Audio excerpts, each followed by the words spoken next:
Sometimes it's hard to get yourself to do the things that you need to do. Why would you delay things that are important that will help you to reach your goals? And you wonder why that is.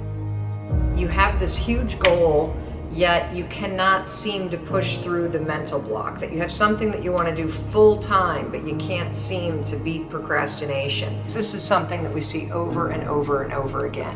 And it's this idea that you don't ever start. You stay trapped in your head. We are what we repeatedly do. There are mental habits that are bad, there are emotional habits that are bad, there are physical habits that are bad.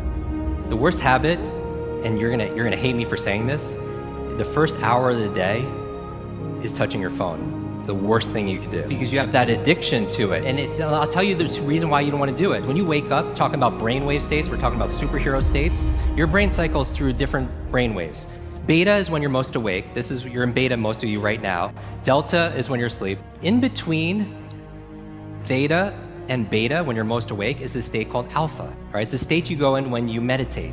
States you go into when you do deep breathing. Your character is formed by habits. And habits are formed by discipline or the lack of discipline. You have good habits because you discipline yourself. We have bad habits because we don't discipline ourselves. So that discipline becomes habits, and those habits become our character. I've never really viewed myself as particularly talented. I've viewed myself as, slightly above average in talent. And where I excel is ridiculous, sickening work ethic. While the other guy's sleeping, I'm working. While the other guy's eating, I'm working. Most people who procrastinate they're in a state of procrastination. That's the feeling, right? Or they have a poor strategy for executing things, getting things done. One of the best ways of changing your state is by moving your body, right? Because as your body moves, your brain grooves.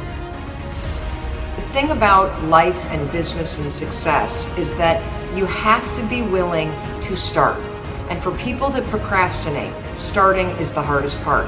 For people that worry, for people that think too big, starting is the hardest part. If you want to get off the cycle of bad habits and average choices that you've been living in, go out of your way to take a small step forward, then another and another. I learned very young that you don't try to build a wall. You don't set out to build a wall. You don't say, I want to build the biggest, baddest, greatest wall that's ever been built. You don't start there. You say, I'm going to lay this brick as perfectly as a brick can be laid.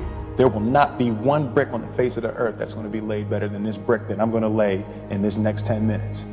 Yeah. And you do that every single day. And soon you have a wall. And soon you have a wall. And I think psychologically, the advantage that gives me over a lot of people that I have been in competition with in different situations is it's difficult to take the first step when you look how big the task is. The task is never huge to me. It's always one brick. How do you force yourself to do it? You can wake up in the morning and say, today I'm committing to making small progress on this thing I'm curious about. I believe there's a success formula, and it takes two parts. It takes first showing up. 50% of success is just showing up. I think in life, you want to show up for your health, show up for your relationships, show up for your career, show up for your service. But just showing up, is that just going to get the job done? No, you have to play full out. Why you're doing the things that you're doing. Why do you have the bad habits that you have? Like when you find yourself at the same point over and over and saying, oh, this is like Groundhog Day. Why is it that I just keep landing in the same spot over and over? Well, you have to look at it and say, what are the things leading up to that? What are the decisions I'm making? What are the habits I'm doing? Why am I doing the things that I'm doing? And pretty soon you can start to recognize your own patterns. When you can recognize your own patterns, that's when you can create change. You will feel resistance. You will struggle. You will start to feel like it needs to be perfect. You're going to come up with excuses. You're going to talk yourself out of it. Why? Well, because you're used to thinking, and now you're asking yourself to do. Why am I explaining what you should expect? The reason why I'm explaining what you should expect is because it's normal to feel those things. It's normal to feel scared. It's normal to feel like you don't want to do it. It's normal to think about doing it perfect. Letting those things stop you is a choice. The road to success is through commitment and through the strength to drive through that commitment when it gets hard. And it is going to get hard and you're going to want to quit sometimes, but it'll be colored by who you are and more who you want to be. The only solution is micro action. That's it. I don't want to hear shit about your big goals. In fact, for everybody out there, I don't want to hear shit about your dreams and your goals until you're actually taking the actions every day for a couple weeks straight. You don't get to talk about your dreams until you can prove that you wake up and every single damn day you push yourself to take one small action forward. If you can do that consistently for a month, then you can start talking about your dreams. Then you can start talking about how you make money at it. Then you can start talking about how you build skill around it.